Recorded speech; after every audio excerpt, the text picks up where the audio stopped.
Fala galera, tudo bem? Eu tô aqui hoje pra gente tratar de um assunto que a gente não vê muito com relação a explicações. Eu tô aqui hoje pra gente conversar sobre procurações e subestabelecimento, tá?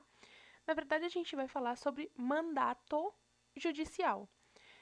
Apesar de procurações constarem no CPC, ela tem a sua origem no Código Civil, onde a gente tem lá o contrato de mandato. Tudo bem? Então vamos. Contrato de mandato está no artigo 653 do Código Civil. É um contrato pelo qual uma pessoa, denominada mandante, outorga poderes a outra, denominado mandatário ou procurador, para que este, em nome do mandante, pratique ato ou administre algo em seu interesse, tá? Então, eu outorgo poderes para uma pessoa para que ela, então, em meu nome, possa praticar determinados atos. Aí, aqui, a gente tem um gráfico de como que isso acontece. Então, nós temos aqui o mandante, tá? Onde ele outorga poderes para o mandatário. Se vocês visualizarem aqui, eu ainda não falei absolutamente nada com relação a advogado. Por quê? Porque os advogados têm uma procuração, têm uma situação específica para que ele possa, então, exercer os poderes em face da parte processual. Tudo bem? Para outra. É um contrato de natureza consensual, ele não é solene e ele se efetiva por meio de uma procuração, que pode ser particular ou pode ser pública. Então, a procuração nada mais é do que esse contrato de mandato reduzido a um termo. Se a gente fizer analogia com o contrato de compra e venda, no contrato de compra e venda nós não temos a minuta, aqui nós temos a procuração. Essa procuração pode ser feita pelas próprias partes, desde que capazes, e ela pode ser manuscrita ou ela pode ser também impressa. O que é obrigatório? O que a lei exige?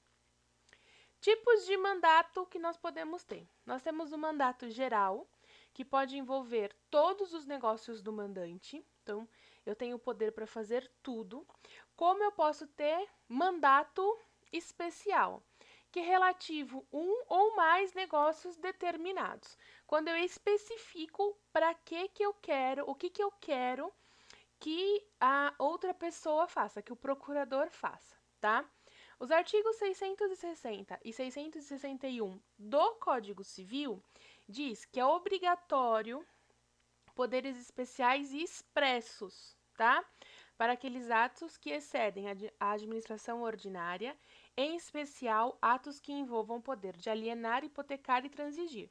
Alienar, hipotecar e transigir, eu só vou poder fazer se eu tiver um mandato especial para esses atos, tá? Se for um mandato genérico, eu não vou poder tomar nenhuma dessas atitudes, apenas se ele for especial.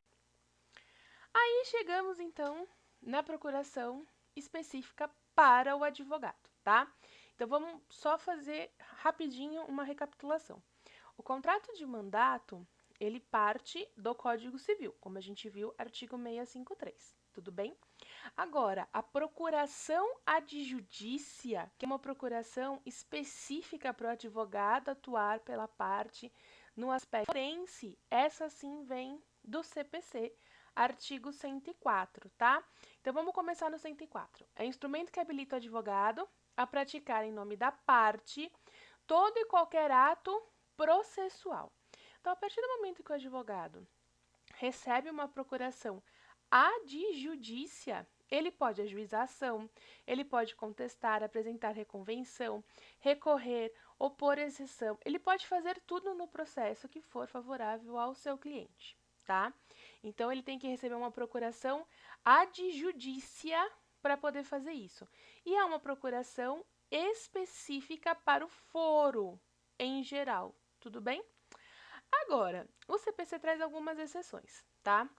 O advogado não pode receber citação, confessar, reconhecer a procedência do pedido, transigir, desistir, renunciar ao direito sobre que se funda a ação, receber da arquitação e firmar compromisso e assinar declaração de hipossuficiência. O Código de Processo Civil fala que advogado não pode fazer isso, tá? A não ser que essas questões, esses atos a serem praticados, estejam de forma expressa no mandato, tudo bem?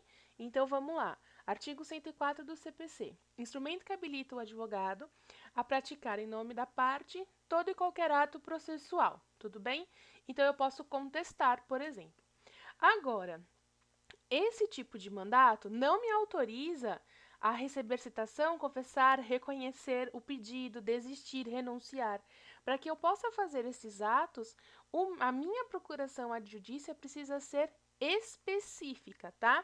Isso precisa estar expresso na minha procuração. Senão, eu não posso tomar nenhum tipo de atitude por quem me entregou a procuração. Tudo bem? E aí, a procuração adjudícia torna o advogado representante legal para o foro em geral. Procuração adjudícia ela tem duas naturezas. Indica a existência do contrato de prestação de serviços jurídicos. E aí, aqui eu queria fazer uma observação. Se, porventura, o seu cliente revogar a procuração, não quer dizer que ele revogou a prestação de serviços jurídicos, tá? Uma coisa é o contrato de prestação de serviços jurídicos, outra coisa é a procuração adjudícia. Eu vou falar disso um pouquinho mais pra frente. E torna o advogado representante legal para o foro em geral, tá bom? Então, foro geral, a gente pode representar o cliente.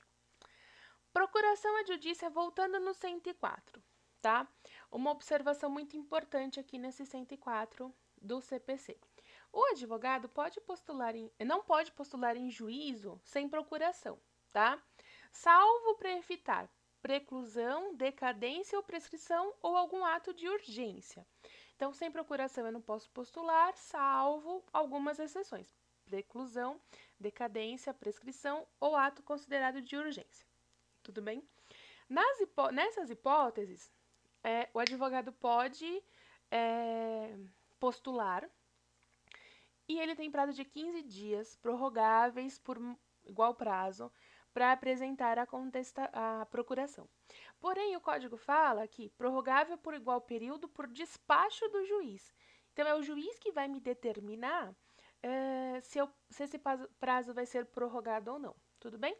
Agora, se eu não juntar essa procuração em 15 dias, ou se eu não juntar essa procuração em 30, né, caso o juiz prorrogue, automaticamente o ato que eu pratiquei não vai ter eficácia. Então, vamos pensar no seguinte exemplo. Meu cliente está viajando e, por algum motivo, ele tem uma contestação que precisa ser apresentada e ele não vai voltar a tempo de assinar a procuração. Para evitar preclusão, eu posso apresentar a contestação e pedir 15 dias para poder fazer a apresentação da procuração. Se nesse prazo eu não apresentar a procuração, o ato vai se tornar ineficaz.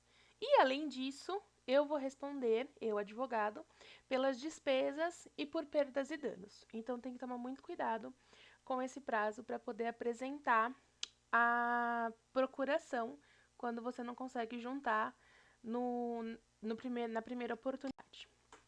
Revogação do mandato.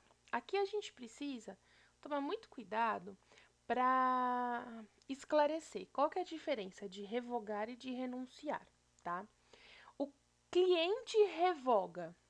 Então, ele pode, a parte, revogar o mandato judicial a qualquer momento, não importa qual que é a fase processual, constituindo outro mandatário. Então, ele pode revogar os meus poderes e contratar um outro advogado, tá? O advogado pode renunciar ao mandato. Então, cliente revoga, advogado renuncia, tudo bem? Quando nós renunciamos ao mandato, nós precisamos cientificar o cliente de que estamos renunciando, pedindo para que ele nomeie novo patrono, só que nós continuamos representando ele por mais 10 dias, tá? Essa questão dos 10 dias vem do Código de Ética da OAB. e o CPC acompanha, tá? Então, cliente revoga, revogando, ele já constitui outro mandatário, tudo bem? E o advogado renuncia ao mandato, tá? Também a qualquer tempo, mas renunciando, eu preciso provar que eu cientifiquei o meu cliente que eu estou fazendo isso e eu continuo cuidando do processo por mais 10 dias, ok? O artigo 313 do CPC fala com relação à morte ou à perda de capacidade mesmo do procurador, tá? Caso isso aconteça, o processo fica suspenso até que se habilite nova pessoa aos autos, independente da instância que esse processo tiver, tá? Então toma cuidado aí com o revoga e com o renuncia. Além das procurações, nós temos também uma coisa chamada subestabelecimento, tá? E é importante a gente saber para que serve e qual é a responsabilidade civil nesses casos. Então vamos lá. Subestabelecimento é quando eu entrego para alguém que tenha a necessidade, quando eu transfiro os poderes para alguém para determinado ato, tá? Então, o procurador transfere para o subestabelecido, aquele que vai receber os subs, atos, os poderes que lhe foram otorgados via procuração para fazer algo. Agora, eu só posso fazer isso se a minha procuração tiver poderes especiais para isso, ou seja, se na minha procuração constar que eu posso subestabelecer, que eu posso transferir os poderes que me foram dados pela procuração a uma outra pessoa. E aí eu chamo a atenção para essa questão aqui da responsabilidade civil no subs, tá? A gente tem que tomar cuidado com isso daqui. Por quê? Vamos lá no número 1. Se o procurador tem poderes para subestabelecer, então ele pode fazer isso e ele subestabelece, tá? Aquele que recebeu o subestabelecimento, ou seja, o subestabelecido, se porventura ele gerar algum tipo de dano àquele que outorgou a procuração, ele que vai responder diretamente, tá? Então vamos pensar o seguinte: eu tenho uma procuração que tem poderes especiais para poder subestabelecer para outro, eu subestabeleço para um colega, e aí no dia da audiência ele não comparece. Ele não comparecendo automaticamente, o meu cliente vai ser prejudicado, tá? Como eu tinha poderes para fazer os subs, automaticamente quem vai responder por esses danos causados ao meu cliente vai ser quem recebeu os subs, tá? Vai ser aquele que foi subestabelecido, tudo bem? Agora, se a minha procuração não tem poderes para subestabelecer, eu continuo responsável por isso. Então, se porventura aquele que recebeu os subs cometer algum ato que prejudique o cliente, tá? Esses danos deverão ser arcados pelo procurador. Afinal de contas, eu corri o risco de subestabelecer, mesmo sem poder fazer isso, mesmo sem que a minha procuração me desse poderes para isso. E se a procuração expressamente vedar o subestabelecimento e eu fizer isso, eu respondo até pelo caso fortuito ou força maior. Então, se na minha procuração, no meu mandato, constar de forma expressa que é proibido subestabelecer, fica vedado a questão do subestabelecimento, e mesmo assim eu subestabelecer, automaticamente eu, que tenho os poderes da procuração, respondo pelos prejuízos causados, mesmo em caso fortuito ou em força maior, tá? Então, o subs não é um documento simples, a gente precisa sempre ter em mente para quem que nós vamos subestabelecer e precisa ser alguém de muita confiança, porque a gente tem os casos de responsabilidade civil com relação a ele. E para fechar, os dois tipos de subs que nós temos, né? O subestabelecimento pode ser com reserva de poderes, quando eu faço essa transferência de poderes de forma provisória e eu posso reassumi-la a qualquer momento. Então, quando eu subestabeleço para um estagiário verificar o andamento processual, retirar algum tipo de documento do processo, eu faço com reserva de poderes, tá?